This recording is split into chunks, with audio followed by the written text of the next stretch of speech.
This is the third and final video for the song making course for second grade students. This third lesson is titled Melody Making.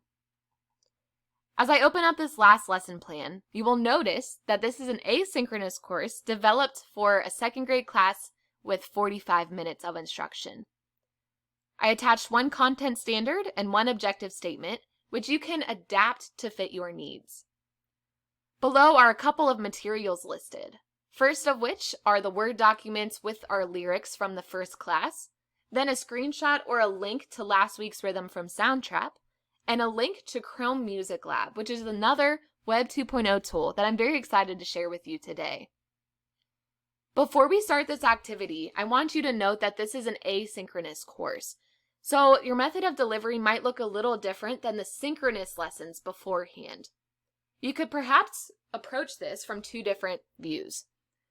You could either pre-record a video on YouTube or Zoom and outline all of these steps for the students, or you could send them a list of instructions to follow on their own. Since these are second graders, I would be more inclined to create a YouTube video for them, but ultimately it's up to you and what makes the most sense for your situation. Today, I'm going to make this YouTube video to help you understand this instructional sequence so that you can feel comfortable either making a video or sending them these instructions.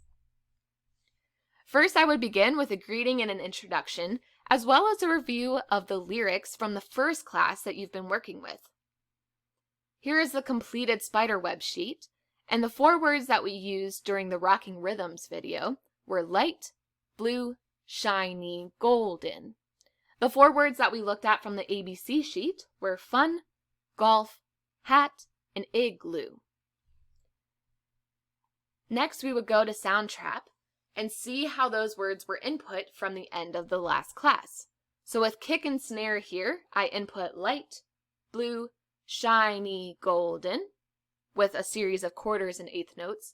And then with my closed hi-hat sound, I input fun, golf, hat, and igloo. Here you could use the playback function to show that to the students, and perhaps you could chant the words over the playback as well. Next, I would like to transition into another Web 2.0 tool called Chrome Music Lab. This was developed by Google Chrome about 6 years ago in 2014.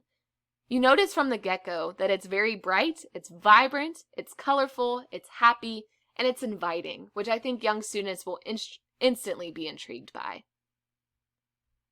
First, I would like to show you an application called Melody Maker. As I click on each of these squares, outlining a diatonic scale, they are instantly filled with a different color of the rainbow. We can hit the playback function here to listen to the melody we just wrote. This is our tempo adjuster, which changes the speed of these eighth notes. So here we could have an andante or an adagio, or we can speed it up to a vivace. The last function on Melody Maker is a harmony line. So all of these gray squares create a harmony line in thirds to the melody we just input. While it sounds super cool, this might actually confuse the students a little bit because harmony is a completely different concept than melody. If they're curious, perhaps you could guide them back to this to show them what harmony sounds like, or you can revisit this series of courses when you're starting to introduce harmony in later years. Next, I want to show you the Song Maker application. As this opens, you'll notice that this very similarly resembles the Melody Maker. It may appear a little bit more complicated, but I promise, it's super easy. Down here in the left corner, we have a playback option, followed by different instrumentation settings, so we can change the sound of the instruments. This is going to impact the melody making section, and these second circles are going to change the sound of our rhythm section down here in the bottom 2 lines. Here we have another tempo adjuster, which can easily be drug along. Then we have a microphone input, so students can plug in a microphone and add audio. Next, we can go into settings here and change the length the beats. What I'm going to change here today is the scale.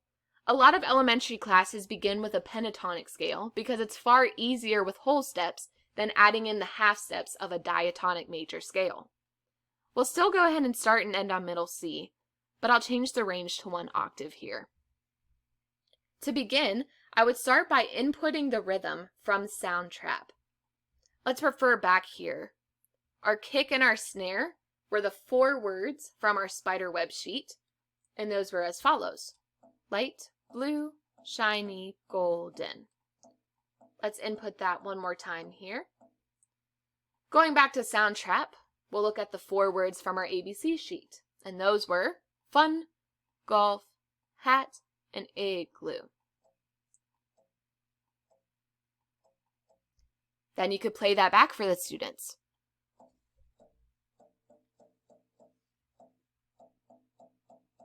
You could also chant the rhythm of those lyrics along with the playback feature. Fun, golf, hat, igloo. Fun, golf, hat, igloo. Light, blue, shiny, golden. Light, blue, shiny, golden. Since this is an asynchronous course, you unfortunately will not have student feedback to inform your lesson. So that's going to make it a little bit of a different atmosphere, and you'll have to keep your inflection and your voice very fun and engaging during this video that you create. What this allows you to do, though, is to create your own melody. A lot of second grade classes begin with the solfege pitches La, Sol, and Mi. Perhaps you've taught those to your students by this point in the school year.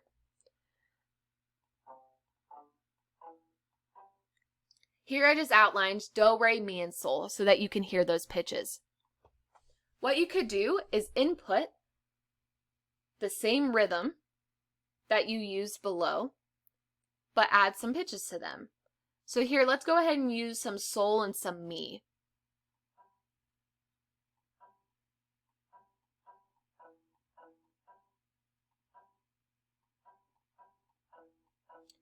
Then you could play this back for the students.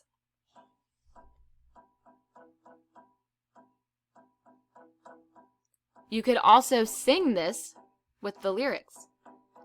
Light blue, shiny, golden, light blue, shiny, golden. You could also create a melody containing the other words that you've been using.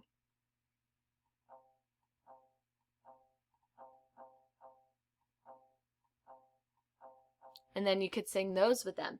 Fun, golf, hat, igloo, fun, golf, hat, igloo. So you can play both of those back separately for the students. Another cool function on the SongMaker application is the ability to save a song. We're going to copy this link, open up another browser, paste the link that we just created, and it's going to open up a direct copy of the song that we just wrote earlier. The extension that I included on this lesson plan was for students to write their own song and send it to you. Perhaps this could be a bonus point offering, so you could offer them perhaps 2 to 5 bonus points if they write their own song. Or this could be a more formal assessment to ensure that your asynchronous learners actually watched your video. You should encourage them to use at least 2 out of the 3 elements. So you could say rhythm, which we input here at the bottom.